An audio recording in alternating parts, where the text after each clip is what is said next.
오늘 우리는 창세기 47장 1절부터 31절 말씀을 통해서 요셉의 지혜와 하나님의 지혜라는 제목으로 오늘 함께 하나님 말씀 듣도록 하겠습니다.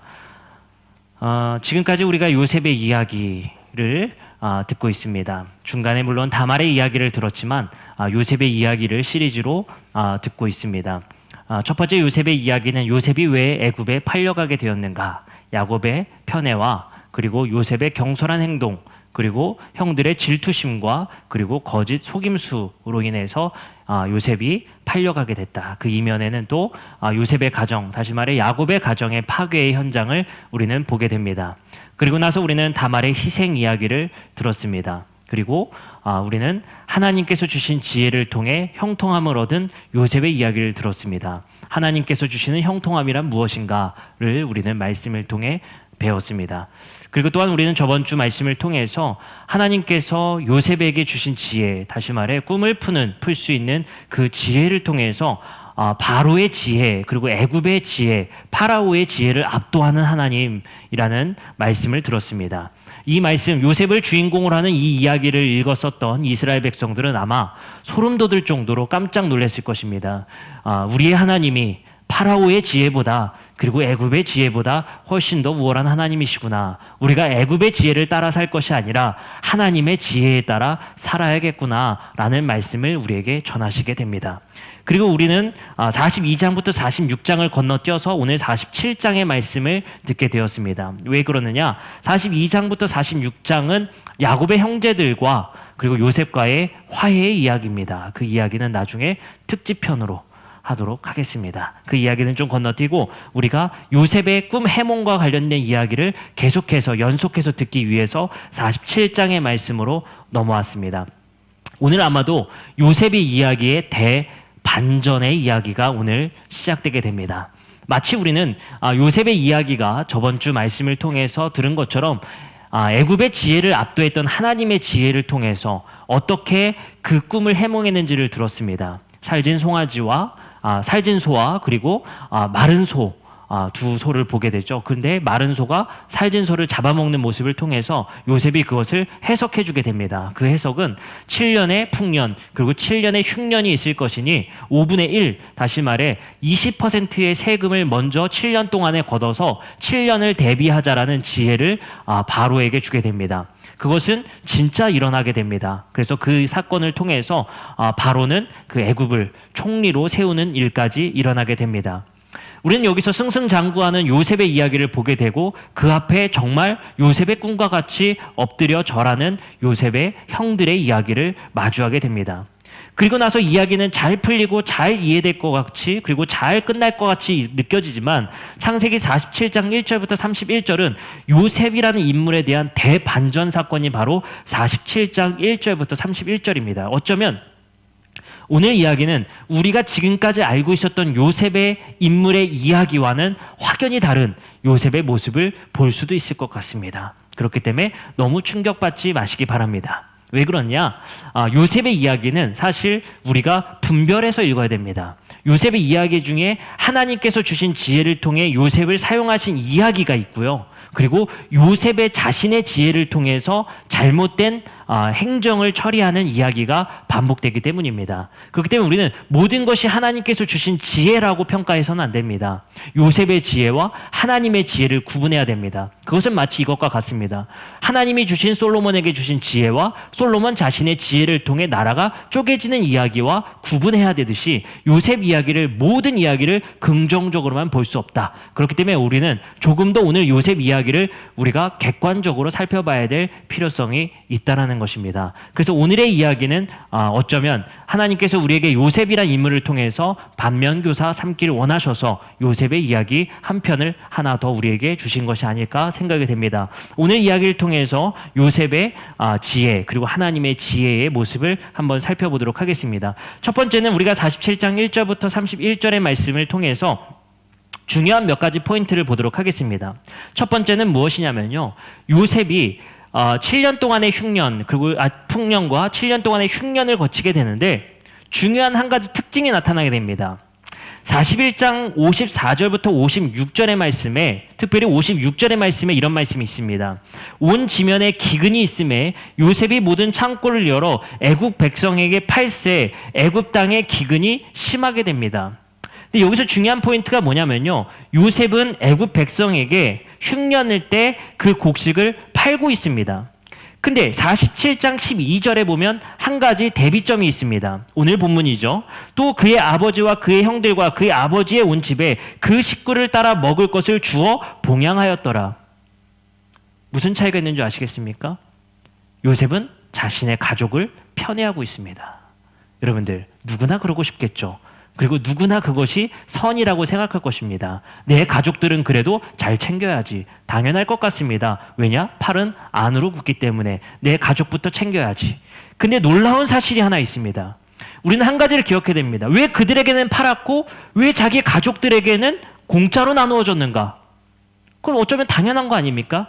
근데 우리는 한 가지 포인트를 짚고 넘어가야 될 것이 분명히 있습니다. 무엇이냐면요, 요셉은 분명히 자신이 정책 속에서 풍년의 5분의 1, 다시 말해 풍년의 날 속에 7년 동안에는 20%를 걷어서 저장을 했습니다. 그 저장한 이유가 뭘까요?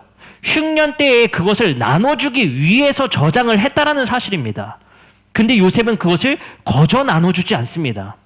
우리는 여기서 한 가지 생각해야 됩니다. 어디까지 하나님의 지혜일까요? 바로 요셉이 자신이 20%의 세금을 걷어서 곡식의 창고를 풍족하게 만든 상태에서 또 한 번 흉년 때에도 20%의 세금을 또 걷고 있다는 사실을 우리는 포착해야 됩니다. 그 사건이 일어나자 13절부터 18절의 말씀에 이런 말씀이 생기게 됩니다. 47장 13절부터 19절입니다. 기근이 더욱 심하여 사방에 먹을 것이 없고 애굽 땅과 가나안 땅이 기근으로 황폐하는데 요셉이 곡식을 팔고 있습니다. 두 번째입니다. 어떤 일이 생기냐면요, 15절 애굽 땅과 가나안 땅에 돈이 떨어지게 됩니다. 그러자 애굽 백성이 다 요셉에게 와서 이르되 돈이 없습니다. 우리에게 먹을 거리를 주소서. 어찌 주 앞에 우리가 죽겠습니다. 요셉이 말합니다. 가축을 내라. 돈이 떨어졌은즉 내가 너희의 가축을 바꿔주겠다. 그 다음 무엇이었겠습니까? 18절의 말씀에 보니까 이렇게 말씀이 쓰여 있습니다. 우리의 돈이 다하였고 우리의 가축대가 주께 돌아갔사오니 주께 낼 것이 아무것도 없습니다. 이제 우리의 몸과 토지뿐입니다. 그러자 정말 토지와 함께 바로의 종으로 삼아버립니다. 이것이 과연 하나님의 지혜일까요? 요셉의 지혜일까요? 어디까지 하나님께서 주신 지혜이며 요셉이 기지를 발휘해서 바로의 곡식의 곡간을 더 채워는 지혜일까요? 우리가 두 번째 포인트를 한 번 더 봤으면 좋겠습니다. 요셉은 분명히 기근 중에도 20%의 세금을 걷게 됩니다. 47장 23절부터 25절의 말씀에 보면 24절입니다. 추수의 5분의 1을 바로에게 상납하고 5분의 4는 너에게 가져서 토지의 종자로도 삼고 너에게 양식을 삼아라. 어쩌면 굉장히 잔인한 방식을 택하고 있습니다. 요셉은 안타깝게도 하나님이 주신 지혜를 통해서 그 곡간을 풍족하게 채워놨다면 그것을 나눔을 통해서 그들에게 살 수 있는 권리를 줬어야 되는데 오히려 그들을 토지를 뺏고 가축을 뺏고 그들의 몸도 뺏는 요셉의 지혜를 우리는 볼 수가 있습니다. 아마 바로는 매우 만족했을 것 같습니다. 이것이 하나님의 만족인가요? 아니면 바로의 만족일까요? 우리는 세 번째 특징을 보게 됩니다. 본문에서 유독 반복되어 제사장들의 토지 이야기가 나옵니다. 혹시 눈치채셨는지 모르겠습니다. 47장 21절에서 22절의 말씀에 제사장의 토지법이 나옵니다. 21절과 22절입니다. 요셉이 애굽 땅 이 끝에서 저 끝까지 백성들의 성읍을 옮기게 됩니다. 제사장들의 토지는 사지 아니하게 됩니다. 다른 백성들의 토지는 다 거둬들였어요. 근데 누구의 토지는 건들지 않아요? 제사장의 토지는 건들지 않습니다. 왜 그랬을까요? 바로에게서 녹을 받는 자들이기 때문에 그들의 토지는 건들지 않습니다. 또 나옵니다. 47장 26절입니다. 요셉이 애굽의 토지법을 세우는데 그 5분의 1을 바로에게 상납되나 제사장의 토지는 바로의 소유가 되지 아니하여 오늘까지 이르니라. 여기서 여러분들 밑줄 한번 그으셨으면 좋겠습니다. 오늘날까지 이르니라. 이건 무슨 말일까요? 아마도 이 요셉의 이야기를 기록하고 있었던 시대에도 이 법이 계속되고 있었다는 것입니다. 아마도 요셉이 제정한 토지법 26절 요셉이 애굽의 토지법을 세움에 그 5분의 1이 파라오에게 상납되는 이 토지법은 오늘날까지 이르니라. 이게 요셉의 때까지일까요? 아니에요. 이 성경을 읽었었던, 그리고 이 성경이 기록되었던 시기까지도 이 법이 지속되고 있더라는 겁니다. 특히 제사장의 토지는 건들지 마라 라는 것입니다. 왜 그랬을까요? 놀라운 사건 하나를 발견하게 됩니다. 우리는 반복해서 47장 21절 22절 47장 26절의 말씀을 통해서 성경의 저자는 반복해서 제사장의 토지는 사지 않았다, 제사장의 토지는 바로의 소유가 되지 아니했다고 말합니다. 왜 이렇게 애굽의 제사장의 토지에 관심이 많을까요? 41장 50절에 그 답이 있습니다. 흉년이 들기 전에 요셉에게 두 아들이 나되 곧 온의 제사장 보디베라의 딸 아스나세에서 그에게 낳은지라. 요셉의 와이프가 제사장의 딸입니다. 다시 말해 제사장 집을 챙기고 있는 겁니다. 그 말은 무엇이겠습니까? 토지법을 세울 때 이미 요셉은 큰 범죄를 저지릅니다. 하나님께서 애굽의 아내를 삼지 말라는 말씀을 어기고 애굽의 아내로 삼은 것을 그치지 않고 그 제사장의 딸과 결혼하게 됩니다. 그리고 적극적으로 자신의 와이프의 부모님, 장인어른이겠죠, 그들의 토지를 보존하며 그것을 보호해주는 역할이 바로 요셉의 모습이라는 것입니다. 그렇기 때문에 이 제사장의 토지를 팔지 않았다라는 이야기에 관심이 이렇게 많은 겁니다. 어쩌면 이 이야기를 보면서 우리는 끔찍한 이야기를 발견하게 됩니다. 정말 자기 가족과 본인만 챙기는 삶이며 본인 가족에는 한없이 자비를 베풀고 그리고 다른 이의 가족에는 한없이 잔인한 정책을 피는 것이 요셉의 지혜입니다. 성경의 저자는 이러한 요셉을 자랑스럽게 서술하고 있는 것일까요? 아니면 저는 그렇게 보기 어렵다라고 생각하는 지점도 분명히 있다고 생각합니다. 성경의 저자는 애굽도 감탄했던 하나님의 지혜와 요셉의 지혜를 구분하여 설명하고 있는 것입니다. 하나님의 지혜는 분명히 풍년일 때 더 걷어서 흉년일 때 나눠주는 그 역할의 지혜를 하나님께서 주신 것이 하나님의 지혜이고, 그 지혜를 받아서 이제 요셉은 그 지혜를 어떻게 활용했는가? 바로 잘 사는 사람만 계속 잘 살 수 있도록, 마치 야곱이 자신을 편애했던 것처럼 요셉은 자신의 가족을 편애하고 자신의 가족의 안위만 살피는 지혜를 발휘하게 됩니다. 우리는 성경 본문을 통해 하나님의 형통함과 지혜, 그리고 요셉 자신의 지혜를 구분해서 읽어야 된다는 것이 오늘 본문의 중요한 사건입니다. 그리고 우리에게 결정적인 한 가지 이야기를 알려줍니다. 이러한 토지법은 하나님의 지혜가 아니며 요셉의 토지법으로 애굽 백성을 종으로 삼게 되는 이야기로 47장이 마무리되게 됩니다. 근데 중요한 것은 무엇입니까? 애굽 백성을 종으로 삼아 자신의 재산을 과시했던, 그리고 자신의 핏줄만 챙겼던 그 민족이 결국 종이 됩니다. 이 이야기를 읽었던 이스라엘 백성들은 무엇을 깨달았을까요? 하나님은 요셉 이야기를 통해 너희가 종으로 삼으려고 하면, 너희가 다시 말해 종으로 삼는 정책을 펴면 너희가 종이 될 것이라는 겁니다. 하나님의 지혜가 아닌 요셉의 기지를 통해서 요셉은 파라오의 안위를 살폈고 파라오에게 충신이 되어서 총리에 이르는 그러한 축복을 받았는지 모르겠습니다. 하지만 결국에는 그 이야기를 통해서 이스라엘 백성들이 종이 되는 사건으로 결론되어진다는 사실입니다. 놀랍게도 이 말씀은 출애굽기 22장 20절부터 24절 말씀을 통해 우리에게 말씀하십니다. 여호와 외에 다른 신에게 제사를 드리는 자는 멸할지니라. 너희는 이방 나그네를 압제하지 말며 그들을 학대하지 말라. 너희도 애굽 땅에서 나그네였음이라. 너희는 과부나 고아를 해롭게 하지 말라. 내가 만일 그들을 해롭게 함으로 그들이 내게 부르짖으면 내가 반드시 그 부르짖음을 들으리라. 나의 노가 맹렬함으로 내가 칼로 너희를 죽이리니 너희의 아내는 과부가 되고 너희 자녀는 고아가 되리라. 이 말씀이 무엇이겠습니까? 이스라엘 백성들이 출애굽하여 가는 가나안 땅을 가는 그 시대 속에 하나님이 이스라엘 백성들에게 깨닫게 하시는 겁니다. 너희가 이방 나그네를 압제하지 말아라. 왜요?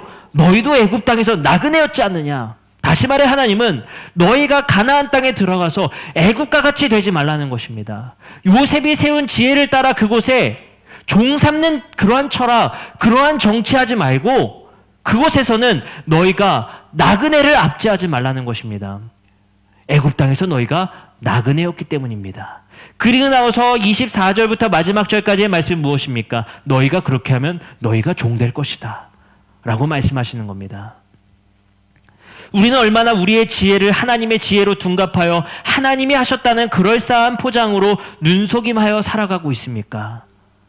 하나님의 축복이다, 하나님의 은혜였다라고 말하기 전에 그 은혜와 축복을 하나님의 뜻에 따라 받은 은혜와 축복인지, 또는 요셉과 같이 폭력적 지혜를 통해 받은 은혜와 축복인지 우리는 생각해야 됩니다. 물론 하나님은 요셉에게 지혜를 주셨습니다.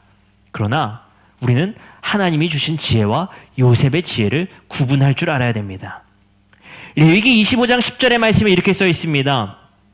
너희는 50년째 해를 거룩해 하여 그 땅에 있는 모든 주민을 위하여 자유를 공포하라. 이 해는 너희에게 희년이니 너희는 각각 자기의 소유주로 돌아가며 각각 자기의 가족에게로 돌아갈지라. 이 말씀이 무슨 말씀인지 아시겠습니까? 말씀에 이렇게 말씀하십니다. 너희는 50년째 해를 거룩하게 하여 그 땅에 있는 모든 주민을 위하여 자유를 공포하라. 다시 말해 하나님은 분명히 선을 긋고 있는 것입니다. 애굽의 가치는 종을 삼는 가치이고, 흉년이 들어도 잔인하게 20%의 세금을 부과해서 그들의 토지와 몸을 뺏는 세상이라면, 내가 왕으로 통치하는 나라는 오히려 자유를 공포하는 나라이다. 하나님이 다스리는 나라는 종 삼는 나라가 아니라 자유와 해방을 펼치는 나라라는 것을 분명히 우리에게 가르치고 있다는 사실입니다. 하나님의 지혜는 억압이 아니고 자유입니다. 그리고 뺏음으로 남한 가족만 잘 사는 세상 만드는 게 아니라 함께 살기 위한 세상 만들기 위해 나누는 세상 만드는 것이 바로 하나님이 다스리는 나라의 특징이라는 사실입니다. 우리는 어쩌면 하나님의 지혜와 요셉의 지혜를 이 47장 말씀에서 분별하지 못하면 우리도 그렇게 해야겠다라는 생각 가질 수도 있겠습니다. 하지만 우리는 분명히 기억할 것이 있습니다. 하나님께서는 솔로몬에게 요셉과 같이 지혜를 주셨습니다. 그에게 판결의 지혜를 줘서 이웃 나라들이 와서 그 지혜에 감탄할 정도로, 그것을 보고 구경을 할 정도로 그 나라에 방문하게 될 정도의 지혜의 명성을 떨치게 됩니다. 그 하나님이 주신 지혜와 솔로몬이 이방 여인과 결혼하여서 정략 결혼을 해서 그 나라를 부국강성하게 했었던 그 지혜도 하나님의 지혜로 볼 것이냐는 것입니다. 바로 솔로몬의 그 지혜를 통해서 솔로몬의 나라가, 다시 말해 이스라엘이라는 나라가 북왕국과 남유다로 쪼개지는 그 사건의 전초를 마련했다는 것을 우리는 기억해야 됩니다. 어쩌면 하나님이 주신 지혜에 따라, 그 뜻에 따라 끝까지 하나님이 나눠주시길 바랬던, 풍년일 때 걷어들였던 세금으로 나누길 바라셨던 그 하나님의 지혜를 따라 살았으면 어땠을까라는 생각을 갖게 됩니다. 그랬다면 어쩌면 애굽도 피라미드 세상이 아니라 하나님이 다스리는 나라처럼 어려울 때 나누는 세상, 어려울 때 쥔손을 펴서 함께 사는 세상 만들지 않았겠습니까? 요셉이 자신의 지혜를 통해 파라오를 위해 충성했었던 그 지혜가 결국엔 오늘날에 이르기까지 애굽의 피라미드적 구조의 세상을 만들었다는 것이 바로 성경의 저자의 핵심인 것입니다. 그리고 그 이야기를 읽는 이스라엘 백성들에게 너희는 그렇게 하지 마라. 하나님이 다스리는 나라는 해방의 나라이다 라고 말씀하시는 것입니다. 어려울 때 나눌 수 있는 나라, 어려울 때 함께 할 수 있는 나라 만드는 것이 바로 하나님이 다스리는 나라인 것입니다. 장 지글러가 쓴 왜 세계의 절반은 굶주리는가는 책이 있습니다. 이 책에서 120억의 인구가 먹고 남을 양식이 있다는 사실을 저자는 지적하게 됩니다. 120억의 인구가 먹고도 남는 양식이 이 지구촌에 있다는 겁니다. 근데 놀랍게도 120억의 인구가 먹고 남을 양식이 있음에도 불구하고 왜 하루 10만 명이, 그리고 5초에 한 명의 어린이가 굶주림으로 죽게 되는가에 질문을 던지게 됩니다. 아이러니한 것이죠. 120억의 인구가 먹을 수 있는 양식이 있음에도 불구하고 10만 명이, 5초에 한 명의 어린이가 굶주려 죽는다라는 사실입니다. 이것에 대해서 저자는, 주범은 살인적이고 불합리한 세계의 질서라고 지적하고 있습니다. 강자가 약자를 독식하는 세상, 그 세상 속에서는 강자만 계속해서 잘 될 수 있는 세상이기 때문에 약자는 계속해서 굶주려 죽을 것이라고 저자는 지적하게 됩니다. 저자는 한 가지 희망을 제시합니다. 바로 공공의식의 변화에 있다고 말합니다. 다른 사람의 아픔을 내 아픔으로 느낄 줄 아는 유일한 생명체는 바로 인간 하나뿐이라는 것입니다.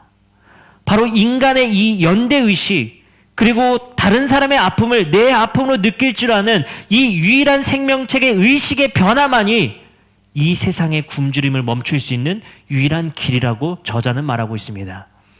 근데 어쩌면 하나님을 우리의 왕으로 모시는 그러한 종교를 믿는 우리 기독교인으로서는 바로 이 연대의식과 아픔을 내 아픔으로, 이웃의 아픔을 내 아픔으로 느낄 줄 아는 이 연대의식은 하나님이 주실 수 있는 마음이라는 것이 바로 우리 기독교인들의 마음인 것입니다. 하나님이 이 마음 주시는 것, 바울은 이렇게 고백합니다. 즐거워하는 자와 함께 즐거워하고 아파하는 자와 함께 슬피 울어줘라. 이 연대의식을 바울이 말하고 있는 것입니다. 어떻습니까? 요셉의 한없이 잔인한 모습, 그것 하나님께서 원하시는 것이 아닙니다. 파라오를 위해 충성하라는 모습 아닙니다. 하나님이 주신 지혜는 풍년일 때 걷어들였던 세금을 통해 어려울 때 함께 나누라는 것입니다. 여러분들, 하나님이 여러분들에게 주신 축복은 무엇이겠습니까? 어려운 사람 만났을 때 나누기를 위해서 주신 축복인 줄 믿습니다. 저는 그렇게 믿습니다. 하나님께서 저에게 이라는 양식을 주신 이유는 하나도 없는 우리 이웃에게 나눠주시기 위해서 저에게 이라는 양식을 주신 것 같습니다.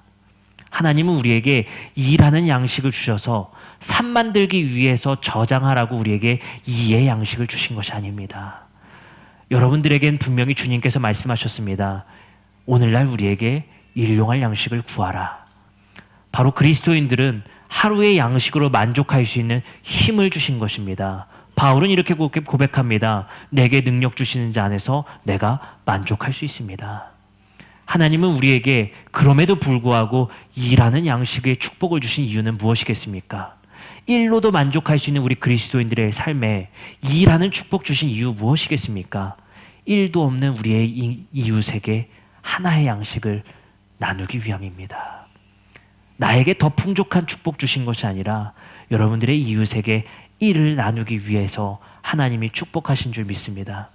때로는 여러분들, 우리가 요셉과 같이 팔이 안으로 굽어서 일을 주셨을 때 일은 내 가족에게만 아닙니다. 슬피 울고 있는 우리의 이웃에게, 일이 없는 자에게 주라고 하신 것이지 내 가족에게가 아닙니다. 여러분들, 우리 교회는 어찌해야 될까요? 하나님께서 우리에게 혹시 우리 더드림 교회에게 재물의 축복을 부어주신다면 어쩌면 하나님께서는 우리 교회를 통해서 하나도 가지지 못한 자신의 토지와 자신의 가축과 자신의 몸까지 팔려버려 이제 회복 불가능하고 다시 일어설 수 없는 힘이 없는 약자들을 위해서 그것 나눠주라고 우리에게 주신 축복 아닐까요? 우리가 그 마음 가졌으면 좋겠습니다. 우리의 먹거리를 위해서 쓰는 것이 아니라 우리의 풍족함을 위해서, 우리의 화려함을 위해서 더 치장하려고 쓰는 것이 아니라 우리에게 비춰지는 하나도 가지지 못한 이웃에게 쓰일 수 있었으면 좋겠습니다. 아멘 하기 힘드시죠? 여러분들, 하나님이 주신 축복은 여러분들을 위하는 것이 아니라 여러분들의 가족만을 위한 것이 아니라 하나도 가지지 못한 이웃을 위해서 주신 축복이다라는 것 기억할 수 있는 여러분들 되셨으면 좋겠습니다. 여러분들, 파라오에게 충성하는 우리 더드림교회 성도님들이 아니라 하나님께 충성하는 우리 그리스도인들 됩시다. 이 시간 우리 찬양하고 함께 기도하는 시간 갖도록 하겠습니다.